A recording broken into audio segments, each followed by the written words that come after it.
स्वागत है आप सभी का हमारे चैनल एजुकेशनल रिसर्च पर। और आज हम क्लास 10 मॉडल सेट 2025 जारी हो गया है। तो बच्चे आप लोग जितना ज़्यादा हो सके मॉडल सेट को लाइक सब्सक्राइब शेयर करें ताकि सभी बच्चों तक वीडियो पहुंच सके। आप लोग को पता है कि पिछले साल के तरह इस बार भी हमारे जो कुल प्रश्न 52 होंगे और जो 4 खंडों में बटे होंगे। 1 से 30 तक का जो आप लोग का प्रश्न रहेगा बहुविकल्पी यानी कि 1 अंक के होंगे।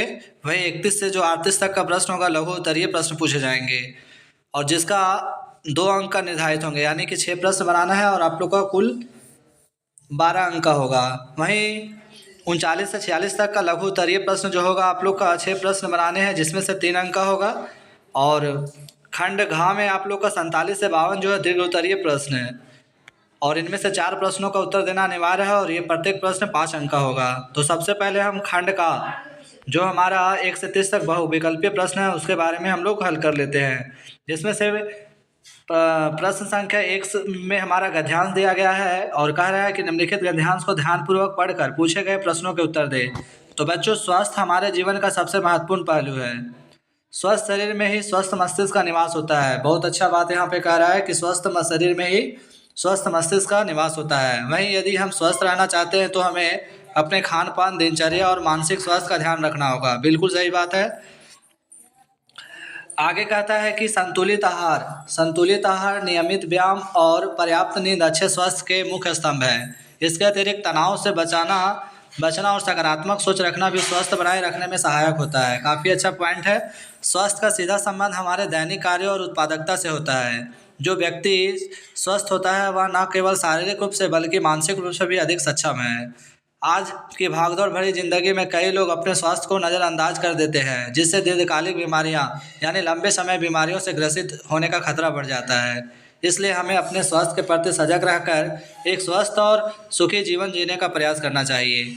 बड़ा अच्छा गद्यांश दिया गया। अब हम लोग प्रश्न को देखेंगे जिसमें से प्रश्न संख्या 1 कह रहा है कि स्वस्थ जीवन जीने के लिए गद्यांश में किन मुख्य स्तंभों का उल्लेख किया गया है। तो बच्चों, अभी हमने ऊपर बात किया कि स्वस्थ जीवन जीने के लिए संतुलित आहार, नियमित व्यायाम और पर्याप्त नींद की आवश्यकता होती है जो कि ऑप्शन नंबर ए में दिया गया है। तो ये हमारा करेक्ट आंसर होगा। अब हम प्रश्न संख्या 2 को देखेंगे। प्रश्न संख्या 2 कह रहा है कि स्वास्थ्य का सीधा संबंध किससे है। तो स्वास्थ्य का सीधा संबंध हमारे दैनिक कार्यों और उत्पादकता से है जो कि ऑप्शन नंबर बी में दिया गया है। तो बी हमारा करेक्ट आंसर हो जाएगा। इसी तरह प्रश्न संख्या 3 कह रहा है कि तनाव से बचने के लिए गद्यांश में क्या उपाय सुझाया गया है।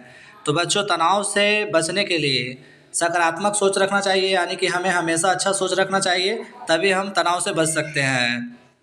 प्रश्न संख्या 4 कह रहा है कि भागदौड़ भरी जिंदगी में स्वास्थ्य को नज़रअंदाज करने का क्या परिणाम हो सकता है। तो बच्चे, इस भाग दौड़ भरे जीवन में अगर यदि हम स्वास्थ्य को नज़रअंदाज करेंगे तो दीर्घकालिक बीमारियों का खतरा हमारे ऊपर बढ़ जाएगा यानी लंबे समय तक व्यक्ति बीमार हो सकते हैं। तो इस तरह से हमारा गद्यांश खत्म हो गया है। अब यहाँ पे हमारा 5 नंबर से दिया गया है कि निम्नलिखित पदांश को ध्यानपूर्वक पढ़कर पूछे गए प्रश्न को उत्तर दें। तो बच्चों, जिसमें से कह रहा है कि नारी है शक्ति, नारी है ज्ञान, नारी के बिना अधूरी है सृष्टि महान। काफ़ी अच्छा पदांश है। वह स्नेह का सागर, करुणा की धार, नारी है सृजन की अद्भुत पुकार, संघर्षों से आगे बढ़ती है नारी, हर बाधा को वह सरलता से हारी, समर्पण साहस धैर्य का प्रतीक, नारी के बिना जीवन है अधूरा अधीर, सम्मान दो नारी को, पहचान दो उनके सपनों को भी उड़ान दो, नारी है प्रकाश, नारी है जीवन, उससे ही है यह जगत स्पंदन। तो काफ़ी अच्छा प्रश्न है और इसमें जो भी कहा गया है बिल्कुल सही बात है। हमें नारी का सम्मान करना चाहिए। तो सबसे पहले यहाँ पे प्रश्न संख्या 5 में कह रहा है कि पदांश के अनुसार नारी की के बिना क्या अधूरी है। तो बच्चों, यहाँ पे ऑप्शन में दिया गया है ए समाज, बी कह रहा है सृष्टि, सी कह रहा है शिक्षा और डी कह रहा है राजनीति। तो बच्चों, नारी के बिना समाज हमारा अधूरा है। ऑप्शन नंबर जो हमारा तो बच्चों, नारी के बिना हमारा सृष्टि अधूरा है जो कि ऑप्शन नंबर बी में दिया गया है। तो बी हमारा करेक्ट आंसर हो जाएगा। प्रश्न संख्या 6 कह रहा है नारी को किसका प्रतीक बताया गया है। तो बच्चों, नारी का जो प्रतीक बनाया गया समर्पण, साहस और धैर्य का प्रतीक बताया गया है। तो ऑप्शन नंबर बी हमारा करेक्ट आंसर हो जाएगा। इसी तरह प्रश्न संख्या 7 कह रहा है कि पद्यांश में नारी को किन गुणों से संबोधित किया गया है। तो बच्चों, पद्यांश में नारी को स्नेह, करुणा और सृजन से संबोधित किया गया है। तो ऑप्शन नंबर बी हमारा करेक्ट आंसर होगा। प्रश्न संख्या 8 कह रहा है कि नारी के सपनों के लिए क्या आग्रह किया गया है। तो नारी के सपना के लिए बच्चों किया गया उन्हें उड़ान देने का, यानी कि समाज में सम्मान देने का। यही हमारा ऑप्शन नंबर बी करेक्ट हो जाएगा। अब हम चलेंगे खंड खा यानी कि व्याकरण की ओर चलेंगे। खंड खा में बच्चों हमारा व्याकरण से प्रश्न पूछे जाते हैं। तो खंड खा में जो प्रश्न कह रहा है, सबसे पहले हमारा जो प्रश्न है वो कह रहा है कि सकर्मक क्रिया का उदाहरण चुनें। तो सकर्मक क्रिया का उदाहरण इसमें कह रहा है बच्चों, तो जिसमें से कह रहा है कि बच्चे रो रहा है, मैं खाना खा रहा हूँ। तो हमारा यहाँ पे मैं खाना खा रहा हूँ क्या हो जाएगा, सकर्मक क्रिया। तो ऑप्शन नंबर जो बी है हमारा वो करेक्ट आंसर हो जाएगा।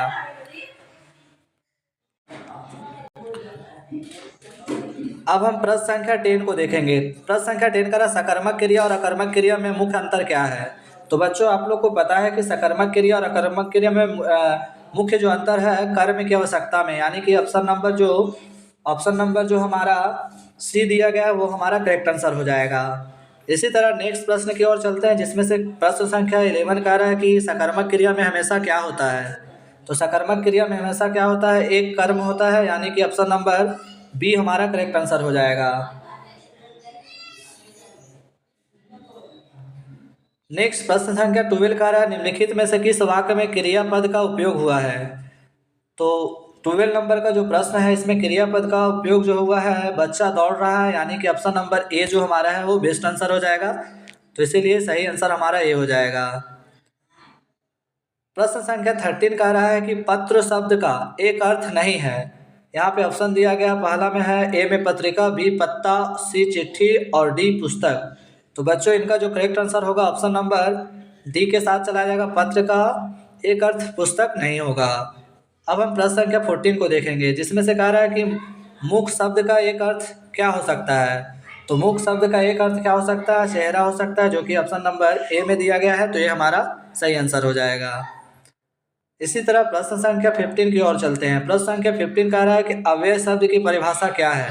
तो आप लोग को पता है कि अव्यय शब्द की परिभाषा जो अपनी स्थिति या रूप में कभी नहीं बदलता, उसी को तो हम लोग अव्यय कहते हैं, यानी ऑप्शन नंबर सी जो हमारा है वो सही आंसर हो जाएगा। साथ ही चैनल पर नए हैं तो लाइक सब्सक्राइब शेयर करते जाए ताकि सभी बच्चों तक वीडियो पहुँच सके। प्रश्न संख्या 16 कह रहा है कि वह जल्दी आया वाक्य में जल्दी शब्द किस प्रकार का अव्यय है। तो आप लोग को पता है बच्चों कि इसमें हमारा क्रिया विशेषण अव्यय है, यानी कि ऑप्शन नंबर बी जो हमारा है वो करेक्ट आंसर हो जाएगा। इसी तरह प्रश्न संख्या 17 कह रहा है कि राजमहल शब्द किस प्रकार का समास है। तो आप लोग को पता है कि राजमहल शब्द जो है वो हमारा तत्पुरुष समास है, जिसमें तत्व की प्रधानता होती है, उसे हम लोग तत्पुरुष समास कहते हैं। अब हम प्रश्न संख्या 18 को देखेंगे, बहुब्रीहि समाज में किस प्रकार के पद होते हैं। तो बच्चों बहुब्रीहि समाज में आप लोग को पता ही है कि समास का अर्थ दोनों पदों से अलग होता है बहुब्रीहि समास में, जैसे कि लंबोदर।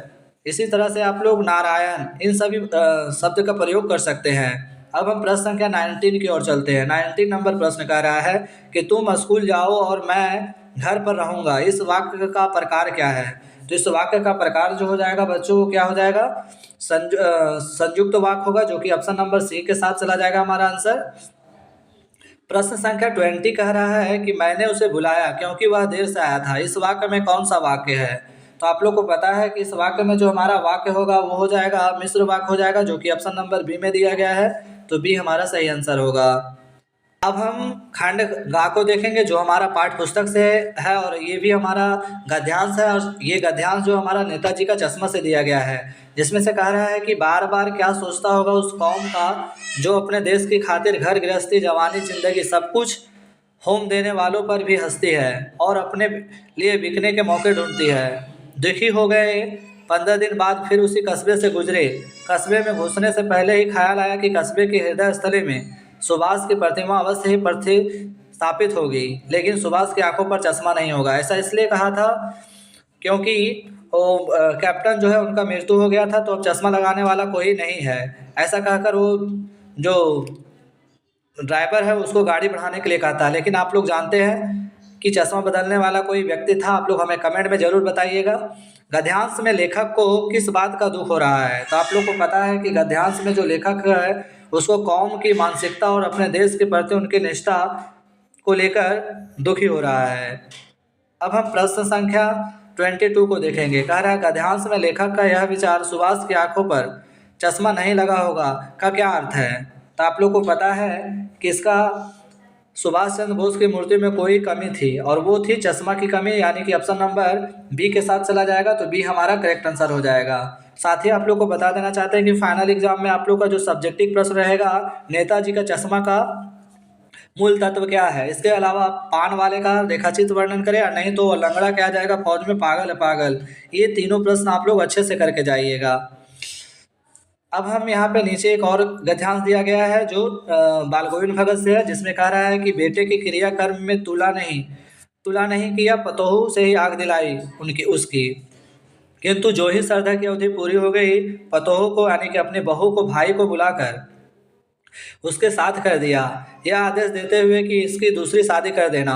इधर पतोह रो रो कर कहती मैं चली जाऊंगी तो बुढ़ापे में कौन आपके लिए भोजन बनाएगा, बीमार पड़े तो कौन एक चुल्लू पानी भी देगा, मैं पैर पड़ती हूँ मुझे अपने चरणों से अलग नहीं कीजिए। लेकिन भगत का निर्णय अटल था, तू जा नहीं तो मैं इस घर को छोड़कर चल दूंगा। यह थी उनकी आखिरी दलील, और इस दलील के आगे बेचारी की क्या चलती। काफ़ी अच्छा गद्यांश दिया गया। अब हम प्रश्न को देखेंगे। प्रश्न संख्या 23 कह रहा है, प्रश्न संख्या 23 कह रहा है कि भगत का निर्णय क्या था। तो आप लोग को पता है अभी ऊपर क्या बोला है कि पतोह की दूसरी शादी कराने की, क्योंकि उसका बेटा जो था वो मर गया था, एक ही बेटा था बेचारा का। प्रश्न संख्या 24 कह रहा है कि पतोह ने क्या कहा था जब भगत ने उसे ये घर छोड़ने के लिए कहा था। तो अभी आपको बताए हैं कि मैं आपके लिए बुढ़ापे में भोजन बनाऊंगा, मैं घर से नहीं जाऊंगा, मैं दूसरी शादी करूंगी, मैं घर छोड़ने को तैयार हूं। तो ऑप्शन नंबर सी जो है इसका करेक्ट आंसर हो जाएगा, मैं आपके लिए बुढ़ापे में भोजन बनाऊंगा। साथ ही आप लोग इससे संबंधित प्रश्न फाइनल एग्जाम के लिए कर लीजिएगा कि बाल गोविंद भगत का दिनचर्या का क्या कारण था, इसके अलावा किन कारणों से बाल गोविंद भगत साधु संत कहलाते थे। नेक्स्ट यहाँ पे और भी दिया गया है। साथ ही प्रश्न संख्या 25 की ओर चलते हैं, जिसमें से कह रहा है यहाँ पे काव्यांश दिया गया है और काव्यांश के नीचे प्रश्न दिया गया है। तो कह रहा है भुजबल भूमि भूप बिन बिन्ही, विपुल बार मही देवन दिन्ही, सहस बहुभुज छेद निहारा, परशु बिलोकु महिप कुमारा, मातृ पिताहु जानी सोच बस, करसी महिष किशोरा, गर्भंश के अभ्रक दलन परशु मोर अति घोर। तो ये राम परशुराम ये हमारा परशुराम से लिया गया पाठ से है, और कह रहा है कि गर्भन के अभ्रक दलन में अभ्रक का क्या अर्थ है। बच्चों काफ़ी अच्छा प्रश्न है, और इस प्रश्न का जो सही आंसर है वो बच्चा हो जाता है। गर्भ में कौन है, तो बच्चा है, ऑप्शन नंबर सी इसका करेक्ट आंसर हो जाएगा। वहीं कह रहा महिप कुमार किसे कहा गया। तो आप लोग को पता है कि महिप कुमार जो कहा गया है वो लक्ष्मण को कहा गया, जो कि ऑप्शन नंबर सी में दिया गया है। प्रश्न संख्या 27 कह रहा है कि विपुल बार महिदेवना दिन्ही में महिदेव किसका संदर्भ है। तो आपको पता है कि यहाँ पे ऊपर में कह रहा है महादेव शिव को कह रहा है, और उन्हीं का धनुष था जिसे राम भगवान ने तोड़ा था। तो ऑप्शन नंबर ए इसका बेस्ट आंसर होगा। अब हम प्रश्न संख्या 28 की ओर चलते हैं। कह रहा परशु बिलोकु महिप कुमारा, मैं परशु किसके लिए प्रयुक्त हुआ है। मैं परशु शब्द जो है किसके लिए प्रयुक्त हुआ है। तो आप लोग को पता है ये शब्द जो प्रयुक्त हुआ है एक युद्ध अस्त्र के लिए, ऑप्शन नंबर ए इसका करेक्ट आंसर हो जाएगा, यानी 28 का हमारा सही आंसर ए हो जाएगा। अब कह रहा है कि गतोंग का क्या अर्थ है। तो आप लोग को पता है कि गतोंग जो है मेहनतकश का बादशाह कहा गया है, और आप लोग को पता है इसका आंसर जो हो जाएगा पहाड़ हो जाएगा, जो कि ऑप्शन नंबर डी के साथ चला जाएगा। और इस तरह से हमारा जो बहुविकल्पीय प्रश्न का आखिरी प्रश्न है, जितने नरगे की जीप में किसकी तस्वीर लगी हुई थी। तो बच्चों इसमें जो लगा हुआ था वो दलाई लामा का था, जो कि ऑप्शन नंबर बी में दिया गया है, तो बी हमारा करेक्ट आंसर हो जाएगा। साथ ही आप लोग फाइनल एग्जाम के लिए गतोंग को मेहनतकश का बादशाह क्यों कहा गया, आप लोग इसे नोट कर लीजिएगा। और इसके अलावा भी बहुत सारे ऐसे प्रश्न हैं। अब हम लोग चलते हैं वर्णात्मक प्रश्न खंड खा, जिसमें कह रहा है कि प्रश्न संख्या जो 31 है वो कह रहा है उद्धव की व्यवहार की तुलना किससे की गई है। तो शॉर्ट में ही आप लोग को बता देना चाहते हैं कि उद्धव की व्यवहार की तुलना कमल पुष्प और तेल की मटकी से की गई है, आप लोग इसे नोट कर लीजिएगा। इसके अलावा प्रश्न संख्या 32 कह रहा है उत्साह कविता में कवि बादल को गरज कर बरसने के लिए क्यों कह रहा है। तो उत्साह कविता में कवि बादल को गरज कर बरसने के लिए इसलिए कह रहा है क्योंकि वह बादलों को गरजने इसलिए कह रहा है क्योंकि गर्जन के बाद ही वर्षा होती है, और जब वर्षा होती है तो किसानों के खुशियों का जो उमाड़ होता है वो प्रसन्नता से झूम उठता है और किसान अपने घरों से हल और कुदाल लेकर खेतों की ओर निकल पड़ते हैं। इसी तरह से 33 नंबर प्रश्न कह रहा है कि बच्चे के दंतुरित मुस्कान का कवि के मन पर क्या प्रभाव पड़ता है। तो बच्चे के दंतुरित मुस्कान का कवि के मन पर बहुत अच्छा प्रभाव पड़ता है, क्योंकि जब एक बच्चा छोटा होता है, जब वह हंसता है तो उनकी कोमलता को देखकर हर व्यक्ति को मन मोह लेता है। ऐसा प्रतीत होता है कि जैसे झोपड़ी में कमल खिल गया हो। इसके अलावा गिरिजा कुमार माथुर अथवा यशपाल की किन्हीं दो रचनाओं का नाम बताएं, तो आप लोग हमें इसे कमेंट में जरूर बताइएगा। नेताजी की मूर्ति का निर्माण किसने कराया था? इस प्रश्न का भी आंसर आप लोग हमें कमेंट में बताइएगा। आगे कह रहा है कि बाल गोविंद भगत की टोपी कैसी कैसी होती है। तो ये सभी प्रश्न हम आप लोग के लिए छोड़ रहे हैं, क्योंकि काफ़ी अच्छा प्रश्न है और इनका कमेंट में आना हमारे लिए ज़रूरी है। लखनवी अंदाज पाठ में लेखक ने सेकंड क्लास का टिकट क्यों खरीदा? काफ़ी अच्छा प्रश्न है। परिमल क्या है? तो ये जो 5 प्रश्न हैं आप लोग हमें कमेंट में ज़रूर बताएं, ज़्यादा कुछ नहीं तो शॉर्ट में। नेक्स्ट प्रश्न कह रहा है, खंड हमारा गाँव में दिया गया मर्यादा ना लही के माध्यम से कौन सी मर्यादा रहने की बात की जा रही है। इसके अलावा कह रहा है, आपके विचार से माँ ने ऐसा क्यों कहा कि लड़की होना पर लड़की जैसा मत दिखाई देना। तो माँ ने कहा कि आग रोटी सेकने के लिए होता, जलने के लिए नहीं। अगर आपके परिवार में कोई आपके साथ अपमान कर रहा है तो उस अपमान को सहना नहीं है, बल्कि खुलकर उसका सामना करना है। इसलिए अपनी बेटी को कन्यादान करते समय वह सलाह देती है कि लड़की होना पर लड़की जैसा दिखाई ना देना। इसके अलावा कह रहा है कि संगीतकार के माध्यम से कवि किस प्रकार के व्यक्ति की ओर संकेत करना चाहता है। तो काफ़ी अच्छा प्रश्न है। संगीतकार के माध्यम से कवि उस व्यक्ति की ओर संकेत करना चाहता है जो अपने सुर, ताल और पंक्ति में अगर बीच में लड़खड़ाते हैं, तो जो संगीतकार होते हैं, जो उनके टीम वाले मेंबर होते हैं, वो उनका सपोर्ट करते हैं ताकि वो अपने पटरी पर फिर से वापस आ जाए। इसके अलावा सेनानी ना होते हुए भी चश्मे वाले को लोग कैप्टन क्यों कहते थे। तो सेनानी ना होते हुए भी मतलब उस स्वतंत्रता सेनानी ना होने के कारण भी लोग उसे चश्मा वाले को कैप्टन इसलिए कहते थे क्योंकि उसमें कैप्टन के साथ साथ एक देशभक्त था। वो देश के प्रति उसकी असीम आस्था थी। चौराहे पर वह प्रत्येक दिन नेताजी की मूर्तियाँ में चश्मे बदलते रहते थे और उनकी देशभक्ति के कारण ही लोग उसे सेनानी ना होते हुए भी कैप्टन कहते थे। वही कह रहा, भगत के पुत्रवधु उन्हें अकेला क्यों नहीं छोड़ना चाहते थे। तो आप लोग को पता है कि भगत के जो पुत्रवधु थे उन्हें अकेला इसलिए नहीं छोड़ना चाहते थे ताकि जब वह आने के बुढ़ापा में उनका देख रेख कौन करेगा, वो जब चले जाएंगे तो उसके लिए खाना कौन बनाएगा, उसके लिए समय समय पर यानी कि खाना से लेकर देख रेख का जो कार्यभार है वो कौन करेगा। इन सभी बातों को लेकर उसके पुत्रवधु जो है उन्हें छोड़ना नहीं चाहते थे। लेकिन बाल गोविंद भगत चाहता था कि उनके विवाह हो जाए दूसरे से, ताकि वो अपने जीवन को सफलतापूर्वक जी सके, और ये सब उनके बेटे के मरने के बाद हुआ। नेक्स्ट प्रश्न कह रहा है कि बिस्मिल्लाह खान को काशी का नायाब क्यों कहा जाता है। तो आप लोग को पता ही है कि बिस्मिल्लाह खां को काशी का नायाब इसलिए कहा जाता है क्योंकि बिस्मिल्लाह खां शहनाई के दुनिया में से याद किया जाता है। इसके अलावा डुमराव उसका जो मूल स्थान था और वहाँ पे नरकट की घासें भी पाई जाती है, आप लोग को पता है। नेक्स्ट कह रहा है, जर पंचम की नाक क्यों कट गई या फिर काटी गई। तो आप लोग इसे हमें कमेंट में बताएं। वहीं गतों को मेहनतकश का बादशाहों का शहर क्यों कहा गया है। काफ़ी अच्छा प्रश्न है। तो गतों को मेहनतकश बादशाह का शहर इसलिए कहा जाता है क्योंकि गतों के लोग काफ़ी मेहनती होते हैं और वहाँ के बच्चे से लेकर बुजुर्ग सभी कंधे से कंधे मिलाकर खेती में काम करते हैं। बच्चे काफ़ी लंबी दूरी पहाड़ियों को चढ़ाव करके विद्यालय जाते हैं और विद्यालय से आने के बाद अपने माता पिता को हाथों में आने के कामों में हाथ बढ़ाते हैं। तो बच्चों ये काफ़ी अच्छा प्रश्न है। अब द्वितीय प्रश्न में आप लोग देख सकते हैं कि आपके मोहल्ले में गंदगी का अंबार लगा हुआ है, जिसे हटाने के लिए एक अनुरोध पत्र नगर निगम को लिखें। तो ये प्रश्न आप लोग करके ज़रूर मतलब आइएगा और अच्छे से तैयारी करिए ताकि एग्ज़ाम में सोल्व हो सके। साबुन बनाने वाले कंपनी की ओर से 50 शब्दों का विज्ञापन तैयार करना है। इसके अलावा माता का आंचल में बचपन की कैसी तस्वीर बनती है। तो बड़ा अच्छा तस्वीर बनता है। माता के आंचल में बच्चे को माता क्या करती है, उसे नहलाती है, उलझे हुए बालों को कंघी करती है और बच्चे को खाना खिलाती है। इसके अलावा उसके बच्चे जो अपने झुंड में खेलती है। तो काफ़ी कुछ यानी कि देखने को मिला है। नेक्स्ट 50 नंबर प्रश्न कर रहा है, जितने नार्गे की गाइड की भूमिका के बारे में विचार करते हुए लिखे कि कुशल गाइड में क्या गुण होते हैं।